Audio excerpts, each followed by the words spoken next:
Yes, BJP നേതാവ് N Haridas, വളരെ കൃത്യമായിട്ടുള്ള അന്വേഷണം ആണ് നടക്കുന്നതെന്ന് പ്രത്യേക അന്വേഷണ സംഘം പറയുന്നു. ക്രിമിനൽ അന്വേഷണത്തിലെ എല്ലാ രീതികളും പിന്തുടർന്നാണ് അന്വേഷണം നടക്കുന്നതെന്നാണ് കോടതിയിൽ തന്നെ പറഞ്ഞിരിക്കുന്നത്. അതായത് ഇൻക്വസ്റ്റിനകത്തൊന്നും കൊല ചെയ്ത ശേഷം കെട്ടിത്തൂക്കിയതാണെന്നുള്ള തെളിവൊന്നുമില്ല. എല്ലായിടത്തു നിന്ന് CCTV ദൃശ്യങ്ങൾ എടുത്തിരിക്കുന്നു, കോൾ ഡേറ്റകൾ എടുത്തിരിക്കുന്നു.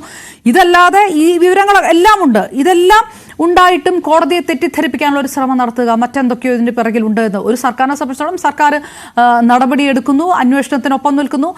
രാഷ്ട്രീയപരമായിട്ടും ഒരു ആരോപണത്തിൽ നിന്ന ഒരു നേതാവിനെതിരെയും നടപടി എടുത്തിരിക്കുന്നു. അപ്പോഴും ഇത് സർക്കാർ എന്തൊക്കെയോ അട്ടിമറിക്കാൻ ശ്രമിക്കുന്നു എന്ന് വിചാരിക്കുന്നു. രാഷ്ട്രീയ ആരോപണങ്ങൾ ഒരു വശത്ത് വരുന്നു. അതല്ലേ ഉണ്ടാകുന്നത്? എന്തിനാണ് BJP അടക്കം പ്രതിപക്ഷം എന്തിനാണ് ഇപ്പോഴും ഈ അന്വേഷണം അട്ടിമറിക്കപ്പെടുന്നുണ്ടോ, ഇതിലെ ദുരൂഹത തീരുന്നില്ല എന്ന് പറയുന്നത് എന്തുകൊണ്ടായിരിക്കും? ശ്രീ എൻ ഹരിദാസ്. അപർണ, റെജി ലൂക്കോസ് ന്യായീകരിച്ചോട്ടെ, ന്യായീകരണ തൊഴിലാളികളാണ്, സ്വാഭാവികം ന്യായീകരിച്ചേ മതിയാവും. പക്ഷെ ഞാൻ കഴിഞ്ഞിരിക്കുന്നത് കണ്ണൂരിലെ ഈ ആത്മഹത്യ ചെയ്ത സമയം, അത് ആര് കാരണമാണ് ആത്മഹത്യ ചെയ്തിട്ടുള്ളത്? റെജി ലൂക്കോസ് ഞാൻ ഇടപെട്ടില്ല. ഞാൻ റെജി ലൂക്കോസ് പറയുമ്പോൾ നിശബ്ദമായി കേട്ടുള്ളതാണ്.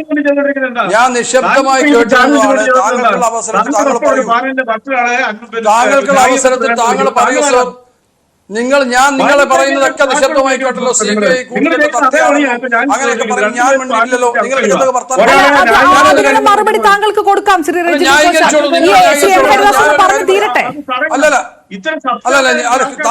താങ്കൾ പറയുമ്പോ ഞാൻ മിണ്ടിയില്ലല്ലോ. നിങ്ങൾക്ക് എന്തിനാ ഇത്ര അസഹിഷ്ണുത? നിങ്ങൾ എന്തിനാ ഇത്ര ബേജാറാവുന്നത്? നിങ്ങൾക്ക് എന്തിനാ അസഹിഷ്ണുത? നിങ്ങൾക്ക് ഇത് എന്താണ്? നിങ്ങൾക്ക് ഈ കേസ് തേച്ചുമാച്ച് കളയണോ? നിങ്ങൾക്ക് ഈ കേസിലെ കള്ളക്കളി പുറത്തു വരണ്ടേ? നിങ്ങൾക്ക് ഈ കേസിലെ കുറ്റവാളികൾ ശിക്ഷിക്കപ്പെടണ്ടേ? നിങ്ങൾക്ക് എന്താ ഇത് താല്പര്യക്കുറവ്? നിങ്ങൾക്ക് എന്തിന്റെ താല്പര്യക്കുറവാണ് ഇതൊക്കെ? അപ്പൊ ഇത് പൊതുസമൂഹം കേൾക്കുന്ന ആളുകൾക്ക് മനസ്സിലാവും. ഞാൻ പറഞ്ഞു വന്നത് ആദ്യം മുതൽ തന്നെ റെജി ലൂക്കോസ് എന്തിനാ അസഹിഷ്ണുത? നിങ്ങൾ പറയുമ്പോ ഞാൻ മിണ്ടിയില്ലല്ലോ. നിങ്ങൾ പറയുമ്പോ എനിക്ക് ഇടപെടാൻ അറിയായിട്ടാണോ? എന്റെ വായിൽ നാവിലായിട്ടാണോ? ഞാൻ എന്താ നിങ്ങൾ പറയുമ്പോ ഇടപെടാഞ്ഞ്? ഞാൻ നിങ്ങൾ പറയാം, നിങ്ങൾക്ക് അത്ര മര്യാദയും കാണിക്കണം. നിങ്ങൾ അത്ര ചാനൽ ചർച്ചയിൽ വരുന്ന ആളുകൾ, നിങ്ങൾ സാമാന്യ മര്യാദ കാണിക്കണ്ടേ? ഞാൻ നിങ്ങളുടെ സംസാരിച്ചില്ലല്ലോ. ഞാൻ നിങ്ങൾ സംസാരിക്കും, ഞാൻ ഇടപെടും. ഇനി ഞാനും നിങ്ങൾ സംസാരിക്കുമ്പോൾ ഇടപെടും. ഒരു സംശയം വേണ്ട. നിങ്ങൾ 20 മിനിറ്റ് സംസാരിച്ചിട്ടുണ്ട്. നിങ്ങളും അപർണയും 20 മിനിറ്റ് സംസാരിക്കാൻ സമയം നോക്കി. 20 മിനിറ്റ് ഞങ്ങൾ ഇടപെട്ടോ? 20 മിനിറ്റ് ഞാൻ അത് എന്തെങ്കിലും ഒരു ഭാഷ പറഞ്ഞോ? അല്ല, ശ്രീ എൻ ഹരിദാസ് പറയട്ടെ. നിങ്ങൾക്ക് തടസ്സപ്പെടണം. അല്ല, അവർക്ക് തടസ്സപ്പെടുത്താനായിട്ട് വന്നതാണ്. ഇത് തടസ്സപ്പെടുത്തണം. ഇത് തടസ്സപ്പെടുത്താനായിട്ട് വന്നതാണ്. ഇത് പുറത്തു വരുന്നത് ഇതിന്റെ ഒരു സത്യവും. അല്ല, ശ്രീ എൻ ഹരിദാസ് റെജി ലൂക്കോസ് ആ പോയിന്റിലേക്ക് എത്തുന്നില്ല. ശ്രീ എൻ ഹരിദാസ് പറയട്ടെ, അതിനുശേഷം താങ്കൾക്ക് ചോദിക്കാമല്ലോ.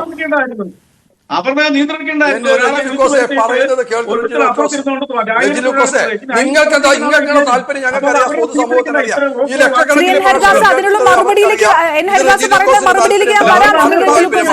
താങ്കൾക്ക് പറയാനുള്ള സമയം തരാം. ശ്രീ എൻ ഹരിദാസ് പറഞ്ഞു തുടങ്ങിയില്ല. അദ്ദേഹം ഇനിയും പറയുമ്പോൾ പാർട്ടിയുടെ താല്പര്യമാണ് ഇവിടെ പ്രകടിപ്പിക്കുന്നത്.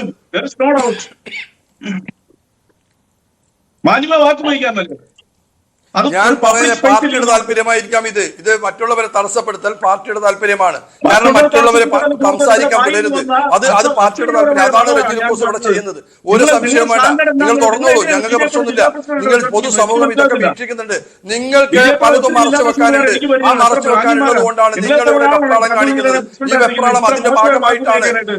ഞാൻ പറയട്ടെ, തുടക്കം മുതൽ ഈ നവീൻ ബാബുവിന്റെ മരണം ആത്മഹത്യ തുടക്കം മുതൽ ഞങ്ങളെടുത്ത് പറഞ്ഞിട്ടുണ്ട്. നിങ്ങൾ പഴയ വീഡിയോ എടുത്ത് പരിശോധിക്ക്. ഇത് ആത്മഹത്യയല്ല, ഇതൊരു കൊലപാതകമാണ്. അതുകൊണ്ട് കൊലപാതകത്തിലേക്ക് നീങ്ങുന്ന ചില സംഭവവികാസങ്ങൾ ഉണ്ടായിട്ടുണ്ട്. അവിടെ ഒരു പോലീസ് അന്വേഷണ ഉദ്യോഗസ്ഥന്മാർ ഇത് തുടക്കം മുതൽ തന്നെ ഇതിനെ മറച്ചു പിടിക്കാൻ എങ്ങനെ സാധിക്കും? ആരെയും അങ്ങോട്ട് കയറ്റാതിരുന്നു. ഈ തൂങ്ങി മരിച്ച് കിടക്കുന്ന നിലയിൽ ആരാണ് ഇത് ആദ്യം അകത്ത് കയറിയത്? ഞാൻ ചോദിക്കുന്നത്, ഒരു കേരളത്തിൽ നിന്നല്ല, എവിടെയായാലും ഒരു സാധാരണക്കാരൻ ആത്മഹത്യ ചെയ്താൽ പോലും, അല്ലെ ട്രെയിന് തട്ടി മരിച്ചാൽ പോലും ബന്ധുക്കൾ വന്ന ശേഷം മാത്രമേ ഇൻക്വസ്റ്റ് തുടങ്ങൂ. ബന്ധുക്കളുടെ കൺസെന്റ് വേണം, അവിടെ സൈൻ ചെയ്യണം, എന്നാൽ മാത്രമേ അവർ തുടങ്ങുള്ളൂ. ഇവിടെ ഒരു ജില്ലാ മജിസ്ട്രേറ്റ് മരിച്ചിട്ട് ഒരു നായ ചത്ത പാടില്ല നിങ്ങൾക്ക്. കാരണം എന്താണെന്നറിയാം, ഞാൻ അങ്ങനെ പറയുന്ന ഒരു പന്നിക്കുട്ടി ചത്ത പാടില്ല. സ്വാഭാവികമായിട്ട് എന്താന്ന് പറഞ്ഞാൽ അവിടെ ഒരു ഇൻക്വസ്റ്റ് ചെയ്യേണ്ട നിങ്ങളുടെ ബന്ധുക്കൾ വരുന്നവരെ കാത്തു നിൽക്കാൻ തയ്യാറായില്ല. ബന്ധുക്കൾ പറയുന്ന എന്തെങ്കിലും നിങ്ങൾ കേട്ടിട്ടുണ്ടോ? ബന്ധുക്കൾ പറഞ്ഞു പരിയാരം മെഡിക്കൽ കോളേജിൽ നിന്ന് പോസ്റ്റ്മോർട്ടം ചെയ്യരുത്, ഇപ്പം കോഴിക്കോട് മെഡിക്കൽ കോളേജിൽ നിന്ന് പോസ്റ്റ്മോർട്ടം ചെയ്യാൻ പറഞ്ഞു. നിങ്ങളതനുസരിച്ചോ? ബന്ധുക്കൾ വരുന്നവരെ കാത്തു നിന്നോ? ഞാൻ ചോദിക്കും, എത്രയോ മൃതശരീരങ്ങൾ ദിവസങ്ങളോളം മോർച്ചറിയിൽ കിടന്നിട്ടുണ്ടല്ലോ. എന്താ ഒരു ഉച്ച വരെ കാത്തു നിന്നൂടെ? ബന്ധുക്കൾ വരുന്നവർ എന്തെന്നാ ബന്ധുക്കളിൽ നിന്ന് മറച്ചു പിടിക്കേണ്ടത്? നിങ്ങൾക്ക് ബന്ധുക്കളിൽ നിന്ന് എന്താ മറച്ചു പിടിക്കേണ്ടത്? എന്താ പൊതുസമൂഹത്തിന് മറച്ചു പിടിക്കേണ്ടത്? പലതും മറച്ചു പിടിക്കാനുണ്ട്. കാരണം നിങ്ങൾ നേരത്തെ പറഞ്ഞില്ലേ CBI കൂട്ടിലിട്ട തട്ടിയാന്ന്. CBI വന്നാൽ കൂട്ടിലകപ്പെടുന്ന നിരവധി നേതാക്കന്മാർ വരും. അവരൊക്കെ കൂട്ടിൽ കയറേണ്ടി വരും. അതുകൊണ്ടാ ഈ ജയിലിറങ്ങിൽ പോകേണ്ടി വരും. അതുകൊണ്ടാണ് നിങ്ങൾ കൂട്ടിലിട്ട തത്ത എന്ന് പറഞ്ഞിട്ട് ഈ ജനങ്ങളുടെ പൊതുസമൂഹത്തെ തെറ്റിദ്ധരിപ്പിച്ച് അവരിങ്ങോട്ട് വരാണ്ടാക്കുന്നത്. നിഷ്പക്ഷമായ അന്വേഷണം നടത്താൻ നിങ്ങൾ വിടില്ല. കാരണം കണ്ണൂരിലെ പോലീസ് ആരാണ് അന്വേഷിച്ചത്? SHO അന്വേഷിച്ചു. വലിയ വിഷയമായി. അവിടെ വലിയ പ്രതിഷേധങ്ങളുണ്ടായി. പ്രതിഷേധങ്ങളും പ്രക്ഷോഭങ്ങളും നടന്നപ്പോഴാണ് ദിവ്യ അതുവരെ അറസ്റ്റ് ചെയ്തിട്ടില്ല. വീട്ടിൽ പോയി അന്വേഷണം നടത്തിയില്ല. ദിവ്യ ഉണ്ടോന്ന് പോലും SHO അന്വേഷിച്ചിട്ടില്ല. ദിവ്യയെ മുന്നിലൂടെ നടന്നു കളിക്കുമ്പോഴും ദിവ്യയുടെ ഒളിസങ്കേതം വ്യക്തമായിട്ട് അറിയാവുന്ന പോലീസ് ഉദ്യോഗസ്ഥന്മാർ അവിടെ പോകാൻ തയ്യാറായിട്ടില്ല. ദിവസങ്ങളോളം സമരം നടത്തിയതിന്റെ ഭാഗമായിട്ടാണ് SIT രൂപീകരിച്ചത്. SIT രൂപീകരിച്ചിട്ട് എന്താ ഉണ്ടായത്? ആ SIT ഏത് അന്വേഷണം നടത്തിയ കലക്ടർ ചോദ്യം ചെയ്തോ? ഞാൻ കലക്ടർക്ക് നിർണായ പങ്കില്ല ഇക്കാര്യത്തിൽ. കലക്ടർ ഇത് മാത്രമാണോ? ഞങ്ങൾ മനസ്സിലാക്കുന്നത് കലക്ടർ ആക്ട് ചെയ്തിട്ടുള്ളത് P ശശി പറഞ്ഞതിന്റെ ഭാഗമായിട്ട് തന്നെയാണ്. മുഖ്യമന്ത്രിയുടെ ഓഫീസിൽ നിന്നാണ് നിർദ്ദേശങ്ങൾ കിട്ടുന്നത്. ആ മുഖ്യമന്ത്രിയുടെ ഓഫീസിൽ നിന്ന് കിട്ടുന്ന നിർദ്ദേശങ്ങൾ കലക്ടറാണ് പറയുന്ന ADM-നെ വിളിച്ച് കാര്യങ്ങൾ ധരിപ്പിക്കുന്നത്. ജില്ലാ പഞ്ചായത്തുമായി ബന്ധപ്പെട്ട നിരവധി വിഷയങ്ങളിൽ കരാറ് കൊടുക്കുന്ന വിഷയങ്ങളിലൊക്കെ ഈ ADM എതിരായിരുന്നു. ആ ADM തട്ടിക്കൂട്ട് കമ്പനികൾ കരാറ് കൊടുക്കുമ്പോൾ അതിനെതിരായിരിക്കുമ്പോൾ മുഖ്യമന്ത്രിയുടെ ഓഫീസിൽ ഫോൺ വരും. ആർക്കാ വരുന്നത്? ജില്ലാ കളക്ടർക്കാ വിളിക്കുന്നത്. ആ ജില്ലാ കളക്ടറെയാണ് P ശശി അറിയില്ല എന്ന് പറഞ്ഞ്. P ശശിയാണ് ജില്ലാ കളക്ടർ നിർദ്ദേശം കൊടുക്കുന്നത്. ആ നിർദ്ദേശമാണ് ADM-നോട് നടപ്പിലാക്കാൻ ശ്രമിച്ചത്. ആ നടപ്പിലാക്കാത്തതിന്റെ വൈരാഗ്യമാണ് PP ദിവ്യയും കലക്ടറും ADM-നോട് കാണിച്ചിട്ടുള്ളത്. ദിവ്യ മാത്രമല്ല, ദിവ്യ അന്ന് പറഞ്ഞതിന് ശേഷം ഈ സെൻഡ് ഓഫിന് ശേഷം കലക്ടറുടെ ചേംബറിൽ ADM-നെ വിളിച്ചു വരുത്തിയിട്ടുണ്ട്. ആ വിളിച്ചു വരുത്തിയിട്ട് വളരെ രൂക്ഷമായ മ്ലേച്ഛമായ ഭാഷ ഉപയോഗിച്ചിട്ടുണ്ട് എന്ന് അവിടുത്തെ ഉദ്യോഗസ്ഥന്മാരെ തന്നെ പറയുന്നുണ്ട്. അപ്പൊ ഇതൊക്കെ അന്വേഷിക്കണ്ടേ? ഇവിടെ നിങ്ങൾ കൂച്ചുവലങ്കട്ടിൽ പോലീസിനെ നിർത്തി കഴിഞ്ഞാൽ ഓരോ മരണവും ഇങ്ങനെ തേച്ചുമാച്ച കളിയാണ് നിങ്ങൾ വിചാരിക്കുന്നത്? നിങ്ങളെന്താ ഈ കണ്ണൂരിലെ മജിസ്ട്രേറ്റാണ്, ജില്ലാ മജിസ്ട്രേറ്റാണ് ADM. ആ മജിസ്ട്രേറ്റ് മരിച്ചിട്ട് അങ്ങനെ ഒരു ദുരൂഹമായ സാഹചര്യത്തിൽ മരണപ്പെട്ടിട്ട് പോലും ഈ രീതിയിലാണ് അന്വേഷണം പോകുന്നത്. എങ്ങനെയാണ് പറയുന്നത്? ഇതിന്റെ എനിക്കൊരു പോലീസ് വർഷം എടുക്കാൻ ശ്രീ സുഭാഷ് ബാബുവിലേക്ക് കൂടെ വരണം. ഞാൻ ഒരു 20 മിനിറ്റ് കൊടുത്തു. അല്ല, ആ ചോദ്യം മുഴുവൻ ശ്രീ റെജി ലൂക്കോസിനോടുള്ള ചോദ്യമായിരുന്നു. അതുകൊണ്ടാണ് അദ്ദേഹത്തിന് കൂടുതൽ സമയം. മറ്റുള്ളവർ എല്ലാവരും നമ്മൾ ഈ ചോദിക്കുന്നതെല്ലാം അപ്പൊ ഞാൻ ചോദിക്കുന്ന ചോദ്യവും താങ്കൾ ചോദിക്കുന്ന ചോദ്യവും എല്ലാം ഉത്തരം പറയുന്നത് ശ്രീ റെജി ലൂക്കോസ് ആയതുകൊണ്ടാണ്. ഞാൻ പറയുന്നത് ഇതില് ചോദ്യങ്ങൾക്ക് മുന്നിൽ ഇരിക്കുന്നത് CPM പാനലിസ്റ്റ് ആയതുകൊണ്ടാണ് അദ്ദേഹത്തിന് കൂടുതൽ. കാരണം നമ്മൾ എല്ലാവരും എന്റെ ഭാഗത്തു നിന്നും താങ്കളുടെ ഭാഗത്തു നിന്നും എല്ലാം ചോദ്യങ്ങളാണ് വരുന്നത്. അതുകൊണ്ടാണ് അദ്ദേഹത്തിന് ഉത്തരം പറയാൻ കൂടുതൽ സമയം കൊടുത്തത്. എന്തുകൊണ്ട് മഞ്ജുഷ പറയുന്നു CBI അന്വേഷണം വേണമെന്ന്? എന്തുകൊണ്ട് ആ അന്വേഷണം തടസ്സപ്പെടുത്തുന്നു? എന്തുകൊണ്ട് കേസുകൾ തടസ്സപ്പെടുത്തുന്നു? എന്തുകൊണ്ട് കേസുകൾ ഇല്ലായ്മ ചെയ്യാൻ ശ്രമിക്കുന്നത്? മഞ്ജുഷയുടെ ആവശ്യം എന്തുകൊണ്ട് നിറവേറ്റി കൊടുക്കുന്നില്ല? അപ്പം ഈ ബന്ധുക്കളുടെ കൂടെ അല്ല ഉള്ളത്. ഇതിലെ ചില ഉന്നതരായ നേതൃത്വമുണ്ട്. ആ നേതാക്കന്മാരെ സംരക്ഷിക്കേണ്ടത് CPM-ന്റെ കടമയാണ്. അതുകൊണ്ട് CPM വലിയൊരു പ്രശ്നത്തിന്റെ നടുവിലാണുള്ളത്.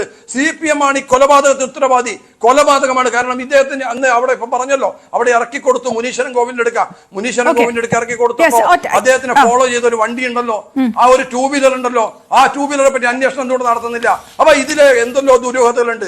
ആ ദുരൂഹതകൾ നീക്കി യഥാർത്ഥ സത്യം പൊതുസമൂഹത്തിന് ബോധ്യപ്പെടണം. ആ ബോധ്യപ്പെടാൻ റെജി ലൂക്കോസ് തടസ്സപ്പെടുത്തിയോണ്ട് കാര്യമില്ല.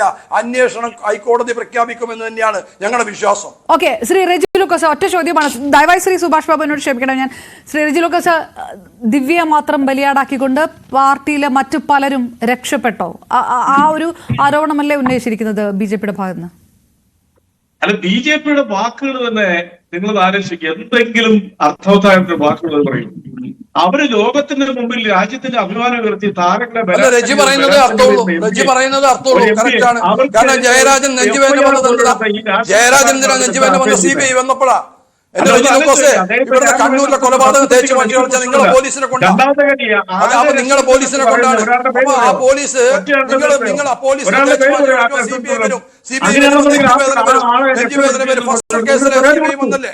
ആ അന്വേഷണത്തിന് CBI വന്നിട്ടില്ലേ? അതുവരെ അന്വേഷണം റെഡിയായിരുന്നു. നിങ്ങൾ കാരായി രാജൻ കഷ്ടപ്പെടാനുള്ള എല്ലാ വഴിയും ഉണ്ടാക്കി കൊടുത്ത പോലീസല്ലേ?